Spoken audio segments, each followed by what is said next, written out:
Good evening, I'm Professor Michael and you're watching Kini News, the show that brings you today's biggest stories. The efforts taken by our health ministry appears to be bearing fruit. However, according to our health DG, we must stay on course or things could get a lot worse. Malaysia has reported 121 recoveries and 109 new COVID-19 cases in the past 24 hours. This puts the total number of cases at 4,228, with a slight reduction in active cases to 2,553. Health Ministry Director General Dr. Noraini also revealed 2 new deaths, bringing the death toll to 67. With the current movement control order set to end on April 14th, the question on everybody's mind is whether it will be extended again. Dr. Noraini said the matter is still being discussed. This evening, 6 o'clock, I will have a meeting and to look into the various modelling and all the data we have until today. So with that data in hand, and also we are involving a few agencies, for example, Malaysian Institute of Economic Research, we invited them, and a few statisticians and epidemiologists. So we sit down together, we look into the data, and we see the projection and the trajectory of COVID infection here within the next week or so. So by looking into it, then we can at least come up with a prediction whether we will have a surge or exponential surge of cases or not. Dr. Noraini said though the number of new cases are relatively low, we're not out of the woods yet. Today is one of the lowest. We only have 109 cases, for example. So this is something that we can really look into how we can enhance our facilities and our human resource and make sure that within the next 2 weeks, so we have done well. As I said, we have a small window of opportunity, and this is the opportunity we try to maximize. And if we can do it right, we can maybe avert in terms of the exponential surge that we've seen in other countries. As a nation, we've gone through a lot in the past few weeks as we try to contain the health and economic effects of COVID-19. But let's take some time to appreciate why the battle is worth fighting. We bring you the heroic actions of a police officer in Shah Alam, which will leave your heart feeling warm. Not all heroes wear capes, but many certainly do wear the PDRM uniform.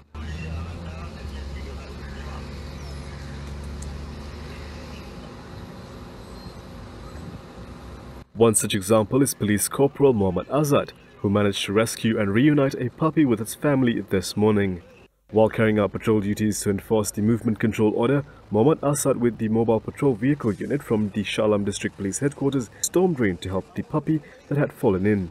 Mohd Azad can be seen carefully gaining the trust of the puppy before gently lifting the puppy out of the drain in a video shared by the official PDRM Facebook page. The puppy was then greeted by 2 larger dogs believed to be its parents. The dogs appeared to wait for Mohd Azad to come out. After the corporal managed to pull himself out of the large drain, the puppy approached him, seemingly to thank him for the heroic feat. The other 2 larger dogs can also be seen approaching the officer while wagging their tails. We're all waiting for the day when the MCO will come to an end, but even when that time comes, don't expect things to go back to normal immediately. Not all freedoms will be restored immediately if and when the Movement Control Order MCO ends, said Defence Minister Ismail Sabri Yaakob. In a press conference in Putrajaya today, he said the National Security Council NSC will be looking into an SOP for after the MCO ends. Sebagai contoh, perhimpunan yang besar tidak dibenarkan. Walaupun PKP telah pun ditamatkan, perhimpunan besar tidak boleh.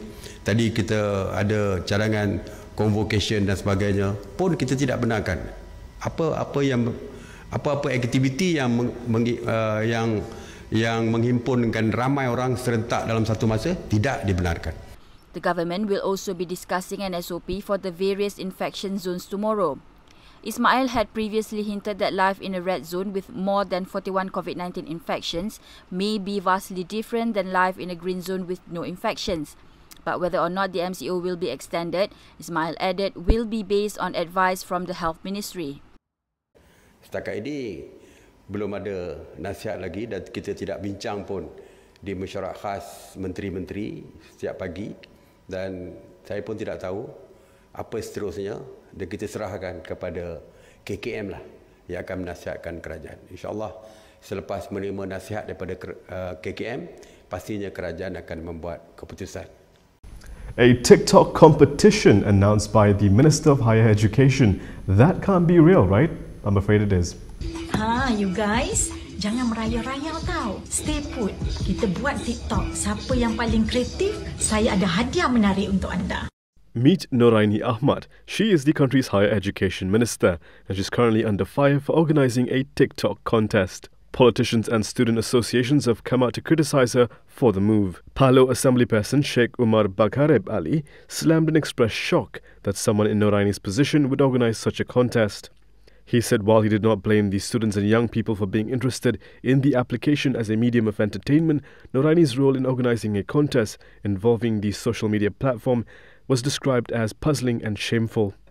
Meanwhile, the National Union of Malaysian Muslim Students described the ministry as clueless for not pursuing beneficial activities to fill students' spare time under the movement control order. The student union's president, Ahmad Farhan Rosli, said the ministry should encourage more useful activities such as reading, writing and analysing instead of promoting heroism. Noraini received backlash after posting a poster and video announcing a TikTok competition on her social media accounts, which would be open to people aged 18 to 26.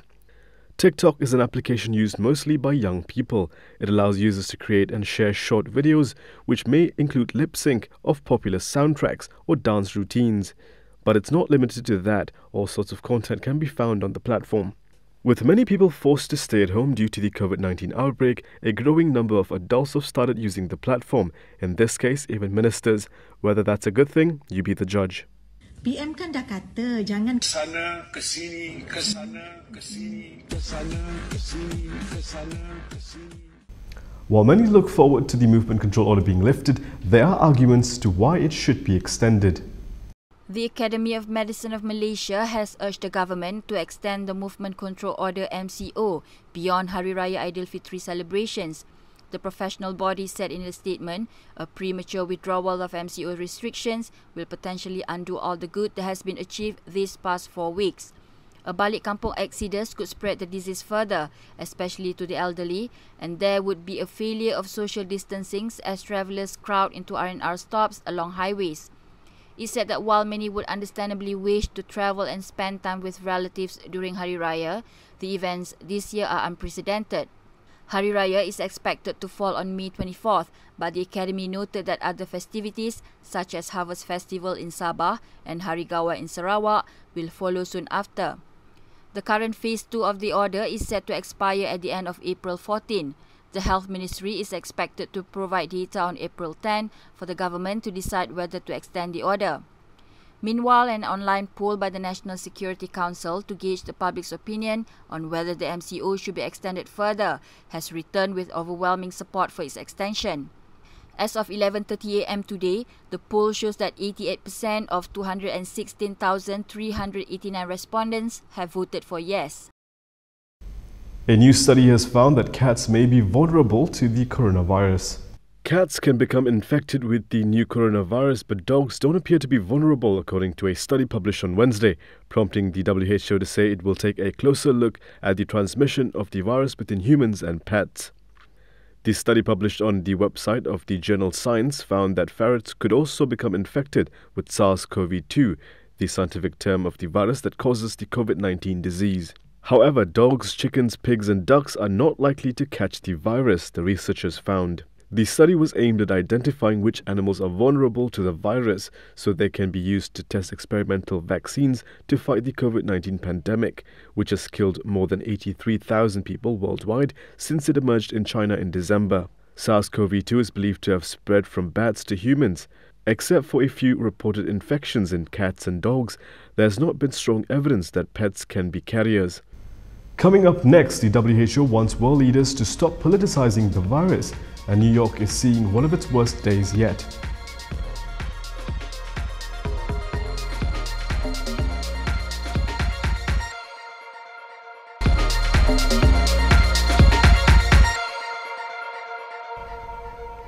This story is brought to you by Blue Air. After being called China-centric by Trump, the WHO is not keeping quiet. It has called on world leaders to unite and not play politics. No need to use COVID to score political points. That is the stern message delivered by the World Health Organization Director General Tedros Adhanom, following comments by US President Donald Trump that the WHO was China-centric. Trump also suggested that he would be looking to cut US contributions to the WHO. Tedros instead called for the halt of politicization. This is not the one to use for politics. It's like playing with fire. We're close to every nation. We're colorblind. We're, what do you call it? Wealth blind. We don't see. For us, rich and poor is the same. For us, weak and strong is the same. US contributions to the WHO in 2019 exceeded $400 million, almost double the second largest country donor, according to US figures. The WHO website shows the United States as its top donor, contributing nearly 15% of the budget. Earlier this week, Trump told the daily White House briefing on the coronavirus that Beijing's payment was a small fraction of Washington's WHO contribution, and that was not fair. However, Tedros called for the two world powers to set their differences aside and come together. The United States and China should come together and fight this dangerous enemy. They should come together to fight it. And the rest of G20 should come together to fight it. And the rest of the world should come together to fight it. This virus is dangerous. Trump also criticized the WHO's initial response to the outbreak, noting how the WHO issued a statement on January 14th, saying there was no human-to-human transmission. In New York, UN Secretary General Antonio Guterres said on Wednesday, now was not the time to assess the global response to the pandemic, calling instead for the international community to focus on working in solidarity to stop the virus.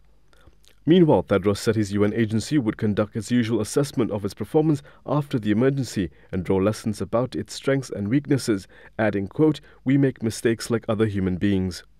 With 6-digit cases, New York has seen one of its worst days yet. New York State, epicenter of America's coronavirus crisis, set another single-day record of COVID-19 deaths on Wednesday, while the number of known infections in New York State alone approached 150,000. Authorities warned that the official death tally may understate the true number because it omits those who have perished at home. Coronavirus has now killed more New Yorkers than 9/11 Ground Zero death toll.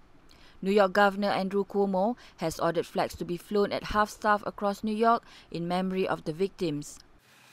We have had a record number of deaths.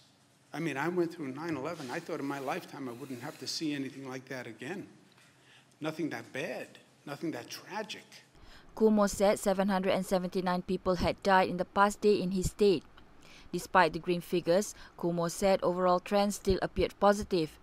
Cuomo cited a drop in new hospitalizations and other data as evidence that New York's social distancing restrictions were bending the curve, helping to gain some control over the infection rate. New York is one of 42 states where governors have issued stay-at-home orders and closed all non-essential workplaces. US deaths due to coronavirus topped 14,700 on Wednesday, the second highest reported number in the world behind Italy, according to a Reuters tally. And that is all from me today. For more stories, you can go to KiniTV.com. You can also follow us on Instagram, Twitter, YouTube and Facebook for the latest news updates. I'll see you again tomorrow, same time, same place. I'm Michael. Thank you for watching.